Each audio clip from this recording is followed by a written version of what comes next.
सिर्फ इतवार के दिन जो शख्स ये सूरत पढ़ता है 700 अरब भी मांगो तो अल्लाह देगा। बिस्मिल्लाहिर्रहमानिर्रहीम। मोहतरम नाज़रीन, जो वजीफा मैं आप लोगों को बताने वाला हूँ ये बहुत ही ताकतवर और मुजर्रब वजीफा है। ये वजीफा पढ़ते ही किस्मत के अगर बंद ताले न खुल जाए तो फिर मुझे कहना, तकदीर ऐसे बदलेगी कि दुनिया देखेगी। जो भाई बहन चाहते हैं कि फौरी तौर पर उनकी जिंदगी के हालात बेहतर हो जाएं, वो एक बार मेरे कहने पर ये वजीफा पढ़ लें, फिर खुद अपनी आंखों से गैबी मदद के नजारे देखें, गैबी मदद को आते हुए देखें। इतवार के दिन ये वजीफा आप किसी भी वक्त पढ़ सकते हैं, किसी भी नमाज के बाद पढ़ सकते हैं। पूरा दिन पूरी रात मौजूद है। जिसको जब जहाँ जैसे वक्त मिलता है ये वजीफा लाजमी पढ़ लेना। कोई कमी कोताही लापरवाही मत करना। तो सबसे पहले नमाज, आप कोई भी नमाज पढ़ लें, फजर पढ़ लें या जोहर असर मगरिब इशा तहज्जुद पढ़ लें। अगर आप लोग नमाज के फौरन बाद चाहते हैं तो फौरन बाद ये वजीफा पढ़ लें, चाहे तो कुछ देर बाद सुकून से चलते फिरते ये वजीफा पढ़ लें। कोई इसमें पाबंदी नहीं कि नमाज पढ़ने के फौरन बाद जाए नमाज पे बैठे बैठे ये वजीफा पढ़ना है। वो भाई बहन जो अपनी परेशानी को लेकर इस वीडियो पर आए हैं, जिनको कई सालों से पैसों का मसला है, दौलत का मसला है, वो तमाम बहनें मेरे भाई बड़ी तवज्जो से बड़ी गौर से इस वीडियो को जरूर देख लीजिएगा। इंशाअल्लाह अल्लाह पाक ने चाहा तो आपके रिस्क के, दौलत के, पैसों के मसाइल फौरी तौर पर हल हो जाएंगे। आज आप तमाम नाज़रीन को सूरत कौसल का वो खास वजीफा बताने लगा हूँ कि आप लोगों की किस्मत ऐसे चमक जाएगी कि आप लोग खुद मुझे दुआएं दोगे और हैरान रह जाओगे। बस आपने हर हाल में सब्र और अल्लाह ताला का शुक्र अदा करते रहना है। सब्र और शुक्र जैसे औसाफ एक मोमिन मुसलमान की निशानी होते हैं। मोमिन जिंदगी के मुश्किल से मुश्किल हाल में भी सब्र का दामन अपने हाथ से नहीं जाने देता और अपने रब के बताए हुए उसूलों के मुताबिक चलते हुए अपने ईमान की हिफाजत करता है। रोजमर्रा पेश आने वाले हालात खुशगवार भी हो सकते हैं और नहायत बुरे भी। इन दोनों हालतों में हमें सब्र और शुक्र का रवैया इख्तियार करना चाहिए और कोई ऐसा काम नहीं करना चाहिए जो हमारे ईमान की खराबी का बाइस हो। सब्र के लुग़वी मायने रोकना और बर्दाश्त करना के हैं और इसका मफहूम यही है कि अगर कभी किसी पर मुश्किल वक्त आ जाए जिसमें इसे परेशानियों का सामना करना पड़ जाए तो ऐसे हालात में उसे मायूसी का रास्ता नहीं अपनाना चाहिए, बल्कि अपने रब से वाबस्ता रहते हुए उम्मीद की शम्मा रोशन रखनी चाहिए। शुक्र के लुग़वी मायने किसी के एहसान पर उसकी तारीफ करते हुए उसे दिलो जबान से कबूल करने के होते हैं और इस पर जबान से खुला इजहार भी जरूरी होता है। अल्लाह ताला ने हमें बेशुमार नेमतों से नवाजा है, इसलिए सबसे मुस्तहिक जात जिसके हुजूर सजदा बर्रेज होकर हमें शुक्र करना चाहिए वो खुदा ताला की जात ही है। हम मुख्तलिफ तरीकों से शुक्र अदा कर सकते हैं। एक तरीका ये है कि हम अपनी जबान से कलिमाते तशक्कुर को अदा करें। दूसरा तरीका ये है हम अपने दिलों में अल्लाह ताला की अजमत को याद करके उसकी अतात का एहसास पैदा करें। अपने आप को और अपनी जिंदगी को अल्लाह ताला के बताए हुए उसूलों के मुताबिक ढालते हुए अल्लाह ताला के अहकामात पर अमल करें। कुरान में शुक्र अदा करने पर बेहद ताकीद की गई है और जो लोग शुक्र अदा करते हैं उनके मुकद्दर में फराखी और फरावानी लिख दी गई है। तर्जमा, अगर शुक्र अदा करोगे तो तुम्हें और ज्यादा दिया जाएगा। अगर कभी मुसलमान पर दुख तकलीफ आ जाए तो उसे साबित कदमी से इसका सामना करना चाहिए और इन मुश्किल हालात को अपने ऊपर आजमाइश समझकर बर्दाश्त करना चाहिए और जरा बराबर भी मायूसी नहीं होना चाहिए। ऐसी हालत में सिर्फ खुदा से मदद मांगनी चाहिए और अपने हाथों को सिर्फ उसी जात के सामने दुआ के लिए बुलंद करना चाहिए, क्योंकि उसी जात के हाथ में दुनिया और आखिरत की तमाम ताकत है। जब मुसलमान इस आजमाइश पर पूरा उतरता है तो उसे उसका बेहतरीन अजर नसीब होता है। सब्र और शुक्र के इंसान के इज्तिमाई जिंदगी पर भी असरात मुरतब होते हैं। कौमों की तारीख में अच्छे और बुरे हालात आते रहते हैं। ऐसी कौमें जो मुश्किल हालात का मुकाबला जवान मर्दी से नहीं कर पाते वो बहुत जल्द तबाह बर्बाद हो जाती हैं और उनका नामो निशान मिट जाता है। उसके बरक्स जो अक़वाम हौसला और हिम्मत से बुरे वक्त का सामना करते हुए महफूज रास्ता तलाश कर लेती हैं वो कामयाब व कामरान होती हैं और इनकी इस्तिकामत का सिला इन्हें कामयाबी के सूरत में मिलता है। यही वो अक़वाम होती हैं जिनको आलमी बरादरी में इज्जत और आबरू की निगाह से देखा जाता है। हम मुसलमानों का अकीदा है कि अल्लाह ताला की ताईद और नुसरत उन्हीं को हासिल होती है जो सब्र का दामन हाथ से नहीं जाने देते। इरशाद रब्बानी है कि बेशक अल्लाह ताला सब्र करने वालों के साथ है। अल्लाह ताला ने अपने नबी हजरत अय्यूब अलैहिस्सलाम को सब्र करने का हुक्म दिया। हजरत अय्यूब अलैहिस्सलाम ने अपने रब के हुक्म की बजा आवरी की और उस पर इन्हें अल्लाह ताला ने अपना बहुत अच्छा बंदा करार दिया। कुरान में एक जगह और जिक्र है कि दुनिया और आखिरत में हकीकी कामयाबी के हकदार वही अफराद हैं जो सब्र इख्तियार करें। इसलिए हमें हमेशा मुश्किल हालात में सब्र तहम्मुल का मुजाहिरा करना चाहिए और अल्लाह ताला की मदद का मुंतजर रहना चाहिए। इसमें हमारे लिए दुआ और आखिरत की भलाई है। तो नाज़रीन इकराम, आप लोग लाजमी इस वीडियो को देखते हुए जो वजीफा आपको बताने लगा हूँ, अपनी जिंदगी में सिर्फ एक बार वजीफा आपको पढ़ना है। पूरी जिंदगी ये वजीफा आपको नहीं करना। अगर आप रोजाना पढ़ना चाहें तो आप रोजाना भी पढ़ सकते हैं, लेकिन ये अमल, ये वजीफा आपको एक ही मरतबा पढ़ना है इंशाल्लाह एक मरतबा पढ़ने से ही आपकी माली मुश्किलात अल्लाह पाक के हुक्म से फौरन हल हो जाएगी। कितनी भी पैसों की तंगी हो, फकीर बंदा भी अगर इस वीडियो को देख रहा है, इंशाल्लाह गैबी मदद, अगर रात को ये वजीफा पढ़ के सोए सुबह माला माल हो जाएंगे। सुबह ये वजीफा पढ़ लें तो शाम तक पैसों का बंदोबस्त हो जाएगा। इस वजीफे को करने के बाद आपकी माली मुश्किलात, जो परेशानी है रिस्क और दौलत को लेकर, अगर सालों से आप बेरोजगार हैं और रिस्क की तंगी की वजह से आप शदीद परेशान हैं, आपने अल्लाह पाक की जात पे यकीन करते हुए ये वजीफा पढ़ना है, क्योंकि जब आप इस यकीन और भरोसे के साथ ये वजीफा पढ़ेंगे तो अल्लाह पाक भी आपको बेतहाशा रिस्क और दौलत अता फरमाएंगे और आपकी परेशानी को दूर कर देंगे। आजमुदा और मुजर्रब वजीफा आपने पढ़ लेना है।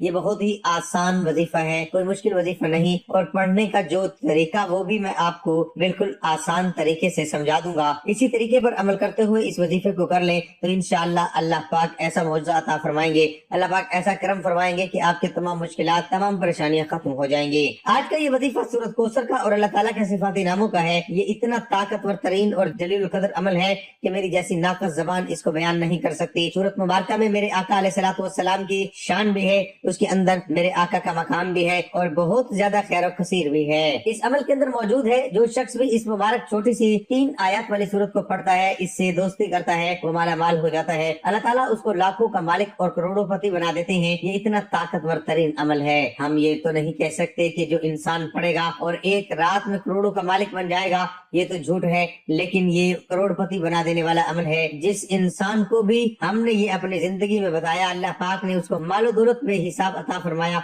और हलाल अता फरमाया। और सबसे बड़ी बात यह है कि इस अमल के करने वाले की औलाद खैर वाली और फरमाबरदार होती है। मेरे भाइयों बहनों, ऐसा वजीफा जब आप ये वजीफा कर रहे हो तो इसके बारे में किसी से जिक्र मत करना, खामोशी से चुपचाप ये वजीफा पढ़ के देख लेना। मेरे भाइयों मेरी बहनों, अक्सर आप तमाम दोस्त अब आप अपनी परेशानियों का शिकवा करते हो, अपनी मुश्किलात की शिकायत करते हो, हमारे ये मसले हैं, हमारे वो मसले हैं, हमारी ये बंदिशें हैं। तो नाज़रीन इकराम, इस वजीफे को पढ़ने से पहले जितनी आपकी हाजतें हों, जितनी आपकी मुरादें हों, इन मुरादों की हाजतों के लिए नियत कर लेनी है कि मेरी ये हाजत, ये मुराद मेरी पूरी हो जाए। फिर ये छोटा सा वजीफा पढ़ के देख लेना। मेरे भाइयों मेरी बहनों, आप वजीफा पढ़ रहे होंगे और गैबी मदद के नजारे अपनी आंखों से देखेंगे। इंशाअल्लाह यहाँ वजीफा खत्म होगा, वहाँ इंशाअल्लाह काम हो जाएगा। लेकिन मेरे भाइयों, जिस तरतीब से बताऊंगा, अगर आपने ये अमल कर लिया तो जो उठा कर सारी जिंदगी दुआएं दोगे इंशाअल्लाह। तो ये वीडियो मुकम्मल देख लेना। आप लोगों की किस्मत के अगर बंद दरवाजे इस वजीफे को पढ़ने के बाद न खुल जाएं तो फिर मुझे कहना। बड़ी से बड़ी रुकावटें होंगी, रिस्क में बड़ी से बड़ी बंदिशें होंगी, बदनजरी होगी, वो भी इंशाअल्लाह खत्म हो जाएगी।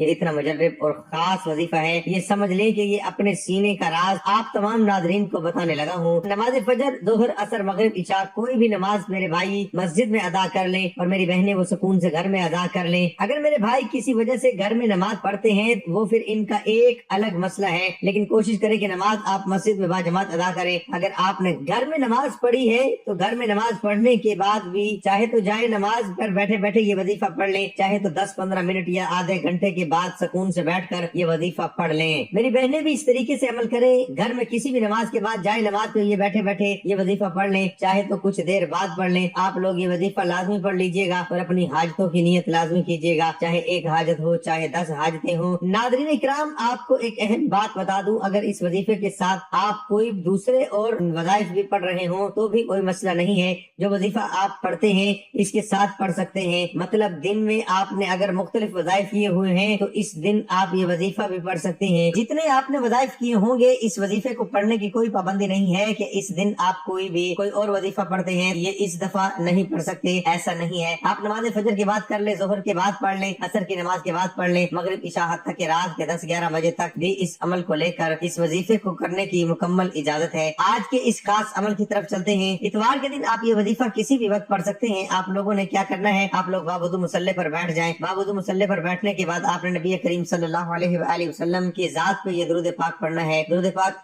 आप कोई सा भी पढ़ सकते हैं। आप सल्लल्लाहु अलैहि मोहम्मद पढ़ लें, आप सल्लल्लाहु अलैहि वसल्लम पढ़ लें, या फिर आप नमाज वाला दुरूद इब्राहिमी पढ़ लें। सिर्फ एक बार आपने पढ़ना है, एक बार सवाब की नियत से मेरे साथ भी पढ़ लीजिएगा। अल्लाहुम्मा सल्ली अला मुहम्मद व अला आलि मुहम्मदिन कमा सल्लैता अला इब्राहीम व अला आलि इब्राहीम इन्नका हमीदुम मजीद। अल्लाहुम्मा बारिक अला मुहम्मद व अला आलि मुहम्मदिन कमा बारकता अला इब्राहीम व अला आलि इब्राहीम इन्नका हमीदुम मजीद। एक बार दुरूद درود پاک پڑھتے ساتھ ہی فوری طور پر اپنی آنکھوں کو بند کرنا ہے اور آپ نے اپنے خاص مقصد کی نیت کرنی ہے۔ آپ کا مقصد کوئی بھی ہو، کوئی بھی بڑے سے بڑا مقصد ہو، اس کی نیت کر لیں۔ مثال کے طور پر آپ کو ذاتی مکان چاہیے ہو، یہ نیت کر لیں کہ مجھے ذاتی مکان مل جائے، اس کے لیے یہ وظیفہ پڑھ رہا ہوں یا پڑھ رہی ہوں۔ اگر آپ کو کوئی بڑی رقم چاہیے ہو تو یہ نیت کر لیں کہ مجھے کوئی بڑی رقم مل جائے، اس کے لیے یہ وظیفہ پڑھ رہا ہوں یا پڑھ رہی ہوں۔ قرض دار پریشان کر رہے ہیں تو یہ نیت کر لیں کہ قرض سے نجات مل جائے گی۔ بے اولاد ہے تو یہ نیت کر لیں کہ اللہ تعالیٰ مجھے نیک صالح اولاد عطا فرمائے۔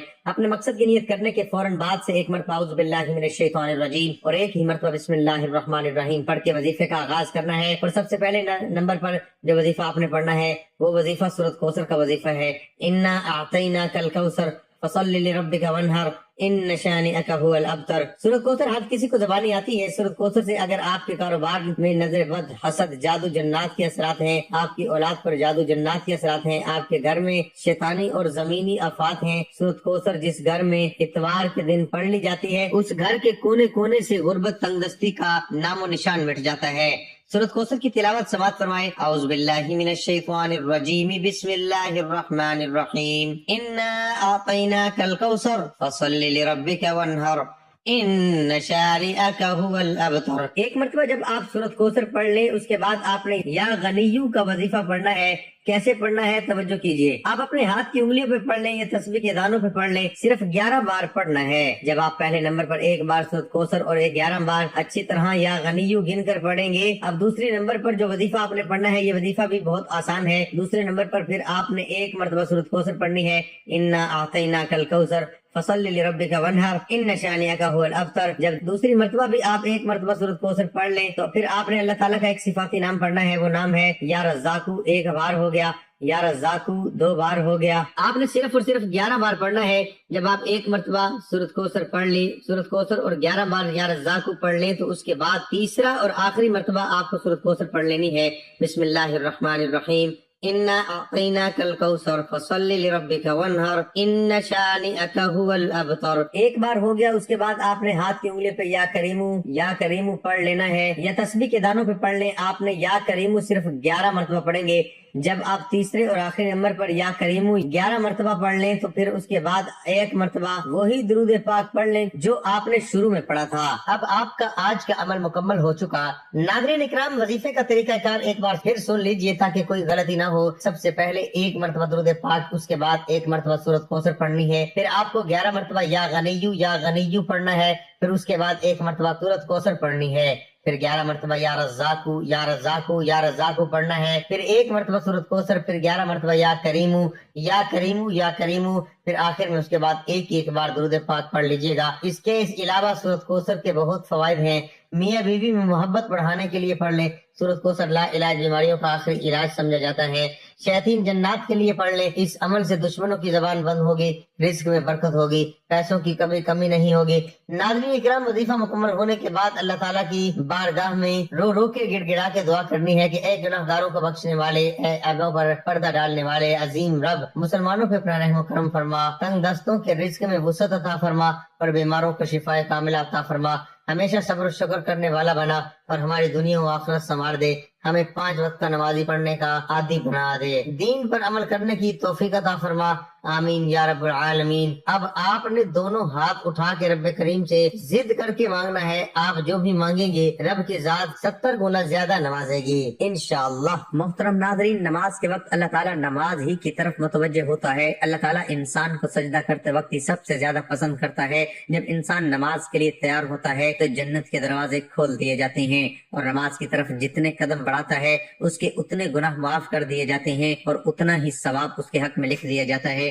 جنگ میں ہو کوئی، چاہے دشمن کی تلوار کے سائے میں یا پھر دشمن کے ڈر سے اپنی جان بچا کر بھاگ رہا ہو، اس وقت بھی نماز کو قضا کی صورت میں ادا کرنا لازم اور فرض ہے۔ یہ اسلام کا فرمان ہے اور نماز بے شک دارین کی سعادتوں کا ضامن ہے۔ اللہ عز و جل قرآن مقدس میں ارشاد فرماتا ہے، ترجمہ کہ یہ کتاب پرہیزگاروں کو ہدایت ہے اور غیب پر ایمان لائے اور نماز قائم رکھتے اور ہم نے جو دیا اس میں سے ہماری راہ میں خرچ کرتے ہیں۔ اور فرماتا ہے ترجمہ، نماز قائم کرو اور زکوٰۃ ادا کرو اور رکوع کرنے والوں کے ساتھ نماز پڑھو، یعنی مسلمانوں کے ساتھ کہ رکوع ہماری شریعت میں ہے، یا تو پھر باجماعت سے نماز ادا کرو۔ نماز کا متعلقہ ترک تو سخت ہولناک چیز ہے، اسے قضا کر کے پڑھنے والوں کے لیے فرماتا ہے ترجمہ، خرابی ان نمازیوں کے لیے جو اپنی نماز سے بے خبر ہیں، وقت گزار کر پڑھنے اٹھتے ہیں۔ نماز کی اہمیت اس سے بھی پتہ چلتا ہے کہ اللہ رب العزت نے سب احکام اپنے حبیب صلی اللہ علیہ وآلہ وسلم کو زمین پر بھیجے۔ جب نماز فرض کرنی منظور ہوئی تو حضور صلی اللہ علیہ وآلہ وسلم کو اپنے عرش عظیم پر بلا کر اسے فرض کیا اور شب اسراء یعنی معراج کی رات میں یہ تحفہ دیا۔ اسی طرح اور فرماتا ہے ترجمہ کہ بے شک نماز مومنوں پر اپنے مقررہ وقت میں ادا کرنا فرض ہے، اور فرماتا ہے ترجمہ کہ نماز قائم کرو اور زکوٰۃ دو، اور فرماتا ہے ترجمہ اپنے رب کی اس وقت عبادت کر جب تک کہ تیری موت نہ آ جائے۔ اس طریقے سے اللہ تبارک و تعالیٰ نے پورے قرآن میں مختلف مقامات پر مختلف طریقوں سے 186 مرتبہ اپنے بندوں کو نماز قائم کرنے کا حکم دیا ہے، کیونکہ نماز تمام برائیوں سے روکتی ہے، جیسا کہ قرآن مقدس میں ذکر ہے ترجمہ کہ بے شک نماز تمام برائیوں اور برے کاموں سے روکتی ہے۔ اللہ تعالیٰ اپنے بندوں کو نماز پر پابندی کرنے کی تلقین اس لیے کر رہا ہے تاکہ اس کے بندے ضلالت و گمراہی کے دلدل میں نہ پھنسیں اور حق کی راہ پر گامزن رہے، تمام تر اختلافات اور مصیبت سے بچتے رہیں۔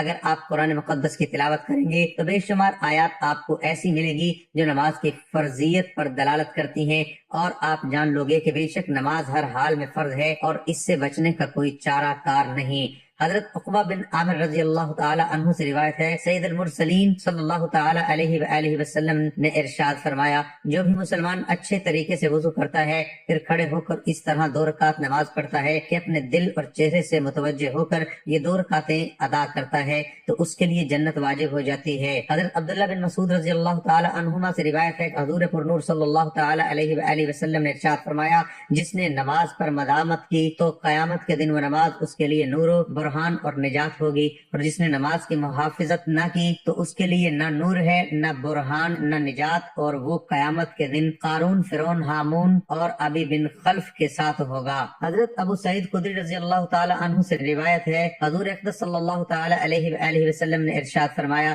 جس نے جان بوجھ کر نماز چھوڑی تو جہنم کے اس دروازے پر اس کا نام لکھ دیا جاتا ہے جس سے وہ داخل ہوگا۔ ارشاد ربانی ہے، اے میرے پیغمبرو پاکیزہ چیزیں کھاؤ اور نیک عمل کرو، بے شک میں تمہارے اعمال خوب جانتا ہوں۔ امام ابن رجب حنبلی اس آیت کی تفسیر میں فرماتے ہیں کہ تمام پیغمبروں اور ان کی امتوں کو طیبات یعنی حلال کھانے اور نیک عمل کرنے کا حکم دیا گیا ہے، اور اس لیے کہ حلال اور نیک اعمال کی قبولیت میں گہرا رشتہ ہے۔ اگر کھانا حلال کا نہ ہوگا تو نیک اعمال بھی اللہ کی بارگاہ میں مقبول نہیں ہوں گے۔ نیز یہی حکم تمام مومنوں کو بھی دیا گیا ہے، اے ایمان والو ہماری عطا کردہ پاکیزہ چیزیں کھاؤ اور اللہ کا شکر ادا کرو اگر واقعی تم اس کی عبادت کرتے ہو۔ امام ابن کثیر اس آیت کی تفسیر میں فرماتے ہیں کہ عقل حلال دعا اور عبادات کی قبولیت کا سبب ہے، جبکہ عقل حرام دعا اور عبادت کی قبولیت کو روکتا ہے، اور یہی حکم عام انسانوں کو بھی دیا گیا ہے کہ وہ پاکیزہ و حلال چیزیں کھائیں۔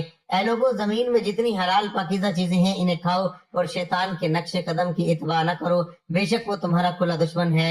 امام ابن کثیر اس کی تفسیر میں فرماتے ہیں کہ اللہ تعالیٰ نے اس آیت میں روئے زمین کی ان تمام چیزوں کو کھانے کا حکم دیا ہے جو اس کی جانب سے حلال ہیں اور اپنے فطرت میں پاکیزہ ہیں، اور جس کے کھانے سے جسم اور عقل پر برے اثرات مرتب نہیں ہوتے۔ رسول پاک صلی اللہ علیہ وآلہ وسلم سے منقول کئی احادیث مبارکہ اس کمائی کی سبب سے زیادہ تعریف مروی ہے جسے انسان اپنے ہاتھ کے ہنر اور محنت و مزدوری سے کسب معاش فرماتے ہیں۔ حضرت نوح علیہ السلام اور حضرت زکریا علیہ السلام نجار تھے۔ حضرت موسیٰ علیہ السلام اور دیگر کئی انبیاء نے بکریاں چرائی تھیں۔ حضرت داؤد علیہ السلام لوہار تھے۔ حضرت ایوب علیہ السلام کپڑے کے کاروباری تھے۔ حضرت عیسیٰ علیہ السلام اپنی والدہ حضرت مریم علیہ السلام کے ساتھ سود کاٹا کرتے تھے، اور رسول اکرم صلی اللہ علیہ وآلہ وسلم چمڑے اور کپڑے کا کاروبار فرماتے تھے۔ حضرت ابو ہریرہ سے مروی ہے کہ نبی کریم صلی اللہ علیہ وآلہ وسلم نے مال حرام کی قباحت کو اس انداز میں ذکر فرمایا ہے، بے شک اللہ تعالیٰ پاک ہے اور پاکیزہ مال ہی قبول فرماتا ہے۔ اور اللہ رب العالمین اپنے مومن بندوں کو بھی اس چیز کا حکم دیتا ہے جس کا حکم اپنے پیغمبروں کو دیا۔ پھر آپ علیہ الصلوۃ والسلام قرآن مجید کی یہ آیت تلاوت فرمائے، اے رسولو پاکیزہ اور حلال چیزیں کھاؤ اور نیک عمل کرو اے اہل ایمان، جو رزق ہم نے تمہیں دیا اس میں سے پاکیزہ اشیاء کھاؤ۔ اس کے بعد رسول اللہ صلی اللہ علیہ وآلہ وسلم نے ایک ایسے شخص کا تذکرہ فرمایا جو لمبے سفر میں پراگندہ حال اور غبار آلود ہوتا ہے، اور وہ آسمان کی طرف ہاتھ اٹھا کر دعا مانگتے ہوئے کہہ رہا ہو، اے میرے رب، جبکہ حقیقت حال یہ ہو کہ اس کا کھانا پینا اور اوڑھنا سب حرام اور حرام کی غذا اسے مل رہی ہے، تو اس حالت میں اس کی دعائیں کیسے قبول ہو سکتی ہیں؟ ناظرین، گزارش ہے کہ اللہ تعالیٰ کے 99 ناموں میں سے کوئی ایک نام کمنٹ میں لکھ کر ضرور شیئر کریں۔ اللہ ہم سب کا حامی و ناصر ہو، آمین۔